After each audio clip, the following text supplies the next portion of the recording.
Bayon Temple.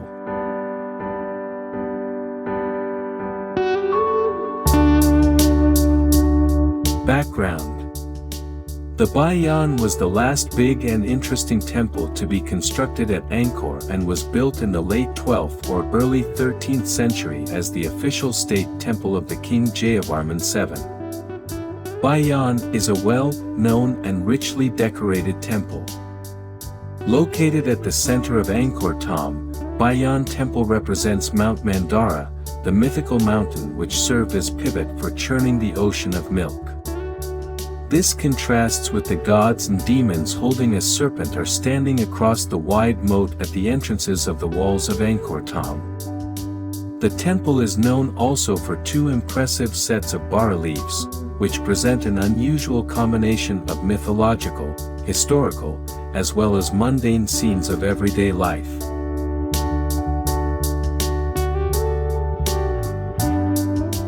Layout. Unlike other temples, Bayon has no outer enclosure wall or surrounding moat. Enter the temple from the east at the steps leading to a terrace which is bordered by Naga balustrades and where a pair of standing lions decorate the staircases of the main terrace. There are two galleries of bas-reliefs. The first gallery is found on the outside of the first level, and these reliefs depict part the history of Khmer and Cham armies fighting on battlefields both in water and on land. Alongside is depicted scenes of everyday life of people along with activities of kings and noble people in the royal court. The second gallery is at the inner side on a higher level, and the reliefs describe relationships between Hindu gods and the royal family. The upper level, behind the inner gallery of bas-relief, has a series of small rooms and reflects the intricate architecture of the site. Each room held a statue of Buddha. The tower has the usual four faces of the cardinal points. Library. On the interior of the first level, on each side near the corners at the east side of the gallery, are two libraries. Towers and faces. Bayon has a large number of smiling faces sculpted on its towers. Originally there were 49 towers, decorated with large carved faces looking out over in the four cardinal directions. Close on 200 faces decorate the 37 remaining towers of the first and second floor. While most towers contain 4 faces, some only have 3, and one tower only bears a single face, probably due to a lack of working space. But the Japanese Apsara for safeguarding Angkor, JASA, has conducted more detailed research and searched there remains today 51 towers and 173 faces. The faces of Bayon may represent the king or Bodhisattva Avalokiteshvara, a Buddha god, who has merit enough to reach nirvana but which he rejects and wishes to stay in heaven, looking down to the earth and waiting to serving his devotees when receiving message of asking for a help.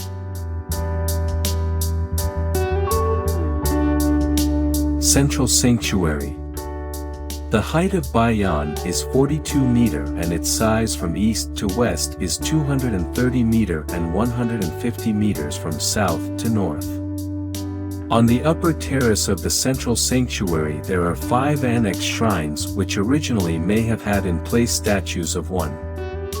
Loksvara, represented king's father. 2. Pragnabharmada, represented king's mother. 3.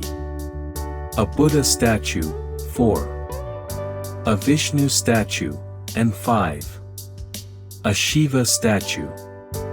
During the excavation works of the central sanctuary in 1931, a large broken Buddha image, Jaya Buddha Maha Need, was discovered in a pit 14 meters below the ground of the sanctuary. The 3.60 meter high image in the meditation mudra position is seated on the coiled body of the serpent Mukalinda and sheltered by its hood.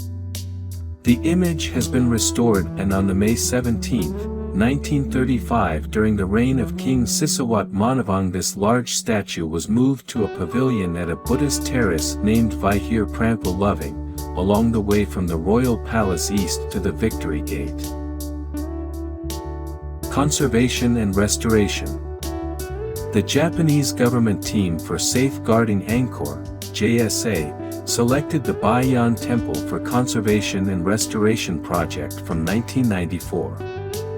With financial support from the Japanese government, the third phase of the project, June 2005 to July 2011, was carried out under the joint framework is called Japan Apsara Safeguarding Angkor, JASA. This project is implemented in cooperation with the Authority for the Protection and Management of Angkor and the region of Siem Reap, Apsara, which provides an in-kind contribution. The JASA works through Waseda University, and UNESCO is responsible for the administrative arrangements. The fund for the project $3,268,286 consists of the following three main components. Restoration of the Southern Library of the Bayon. Study of the structural stability of the central tower of the Bayon. Study of the method for conservation of the bas-reliefs in the inner gallery of the Bayon. Depiction of the bas-reliefs gallery. The outer gallery, historical events and everyday life. The outer wall of the outer gallery features a series of bas-reliefs depicting historical events and scenes of the daily life activities of Angkorian people. The confrontation of Khmer's and Cham warriors in battlefield. This scene gives a sense of activity and fighting. Khmer's and Chinese, who were good friends for a long time, are seen kicking and killing Cham armies with lance, sword and arrows. Another section shows fighting elephants with their trunks and also horses kicking each other. Flock of arrows flying into the sky and dropping down at Cham enemy and many being killed. The last Cham invaders were defeated.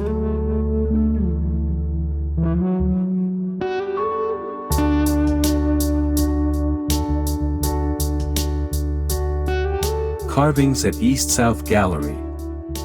This relates to the Khmer and Chinese warriors departing for a battlefield and fighting against the Cham armies. Some soldiers are mounted on elephants and horses whilst aiming arrows at their enemies. Upper Register. A row of troop processing with the king sitting on an elephant and with a running horse, accompanied by foot soldiers holding various items of equipment such as parasols, banners, flag, fly whisk and fan. Behind the king, a row of royal women, including queen and princess, are sitting on palanquins and hammocks whilst being accompanied by servants and musicians. Middle and Lower Register. The troop procession of the Khmer tribes, and Chinese armed with javelins, shields, in both a round and rectangular shape, bows with arrows, and swords. The Khmer can be identified by having short hair, long ears, and with no head covering. The Khmer tribes are identified by wearing loincloths and cords tied around their torso, and the Chinese are recognized by wearing goatee beards, exotic headdresses, and narrow eyes. The Cham are identified by hats resembling upside-down lotus flowers.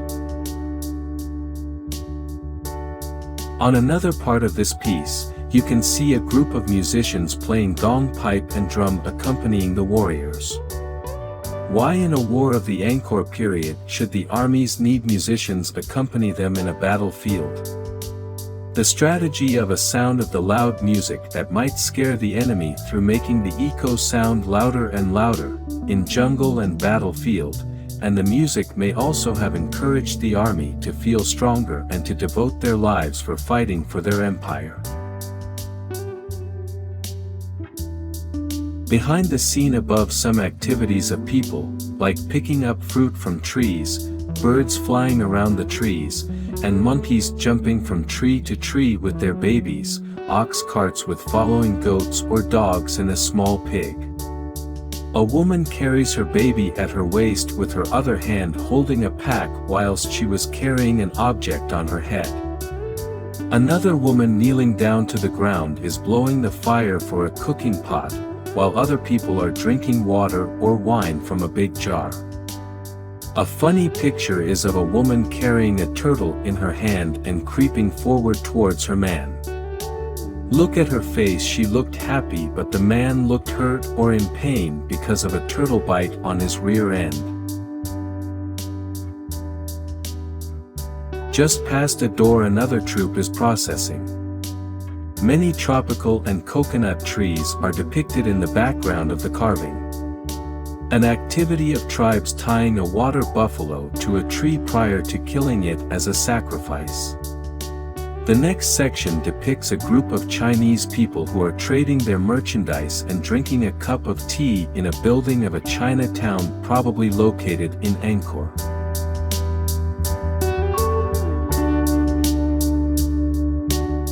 Carvings at Southern Gallery.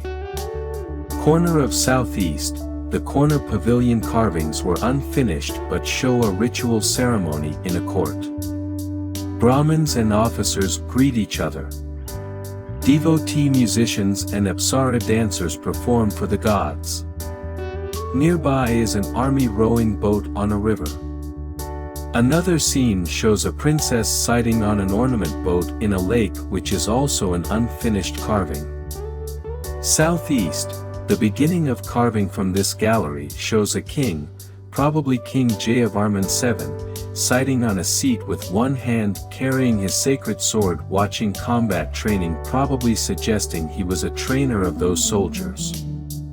It was very common that a king of the Angkor period acted and performed many duties during his power besides acting as a ruler of empire, a head of religion, and a military trainer. Khmer and Charm armies were fighting along Tunnel Sap Lake. Those armies were sitting and standing on their boats, which is majestically portrayed with richly ornamented prows. Some dead soldiers can be seen falling into the water and a crocodile takes them as food. Some domestic activities are portrayed include everyday living in their wooden houses which are supported on stilts. A man appears to be drying something, it is maybe dried fish above his roof. Some people are cooking with fire pots and roasting pieces of meat. A tiger scares one man who is climbing up to a tree whilst another man hides behind the tree. A third man could not run away fast enough and the tiger caught him. Hunters in the forest are seen with rabbits trying to escape them. Other animals and birds, such as water buffalo, wild deer, monkeys, cranes, turtles and other various types of fish, are depicted on this panel. A man can be seen taking herbs out of a basket for healing his patient. A woman is removing lice from another one's hair. Another lady was kissing and playing with her children. A princess is seen resting in a court decorated with pieces of curtain hanging from above. The princess sits among her servants. Another scene, maybe of childbirth, shows a woman writhing in pain and lying down over a seated woman and a midwife helps her deliver a baby. After walking past a door, you come to a scene about more daily activities of people who are living along Tunnel Sap Lake and in adjoining city. Life in the lake. Chinese and Khmer residents living on a floating village are undertaking commercial activities on a big boat. Fishermen are using their net and fish trap to catch fish in the lake. Flock of birds are flying over the surface of water looking for fish whilst a crocodile is seen eating fish in the lake. Life in the city. The two different characters of these people can be interpreted as arguing and making love. Khmer and Chinese are participating in betting over a cockfight. A female fishmonger is seen in the market and a food seller kneels down and weighs food for a buyer who is sitting in a chair. A gambler bets on wild boar fighting. An activity of combat training and wrestling by hand to hand can be noted. Another popular game shown is chess. A scene of palace officials meeting in a long court gallery.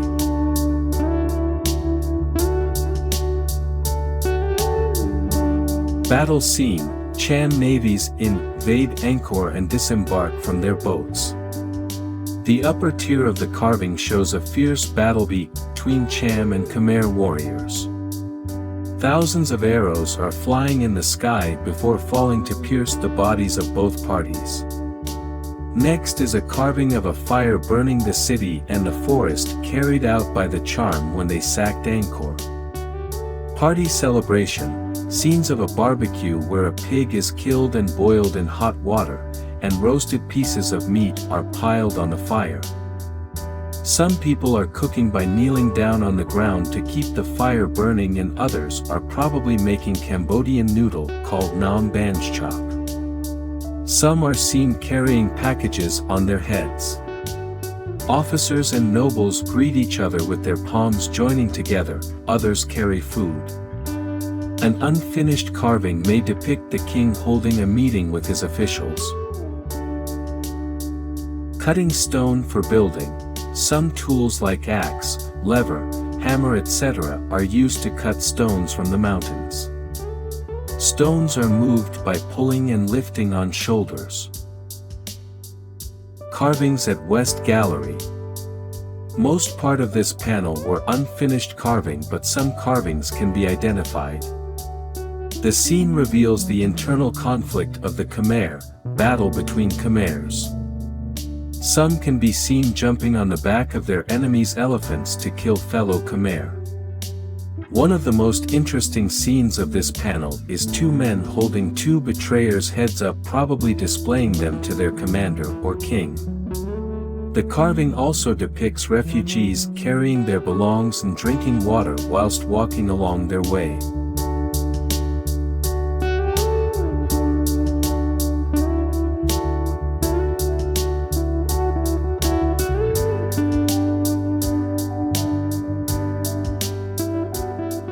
The Inner Carving Gallery. Carvings at North Gallery. Most part of carvings are incomplete.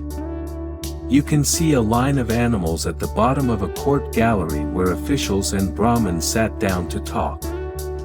These people may have come to a meeting or to join a special ceremony in the palace, as they are bringing some animals as presents.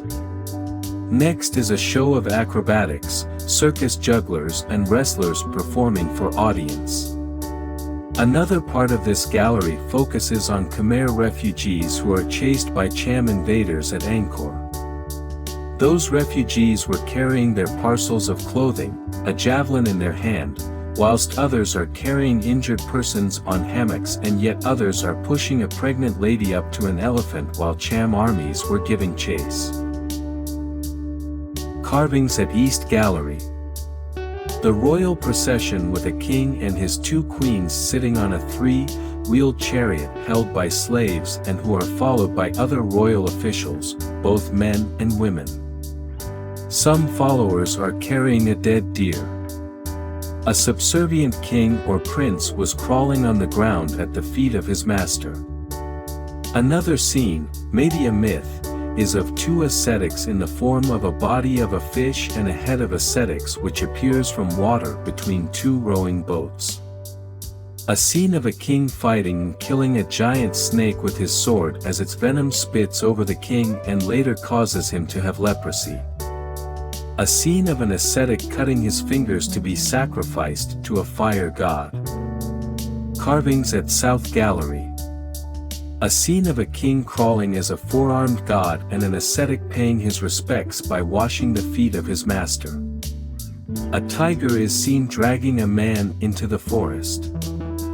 Carvings at West Gallery. An interesting depiction of the way of people cut stones from a quarry to be used for a building construction. A group are cutting stones from the ground by taking each foot to the sides and holding long steel tools in their hands dropped to cut stone piece to piece. Another group are roughing stones before they are shaped and finished by polishing and then hoisting the blocks of stone into place on the new building. Another group are moving stones by pulling them with a rope to construction sites. A scene of churning of the ocean of milk. A line of gods and demons are pulling a snake body in order to churn the sea of milk for Amrita. A pole, between the groups, supported by a turtle and four-armed god Vishnu is on top of the pole. Next to the turtle appears a pot of Amrita. Carvings at North Gallery. A scene of Shiva on a bull with his wife Uma. Another interesting scene on the northeast panel depicts a group of residents walking barefoot, in line, toward the city in order to participate in a special ritual ceremony. Some of them are carrying sticks on their shoulders and some are carrying their babies. People are receiving a blessing with water from the ascetics.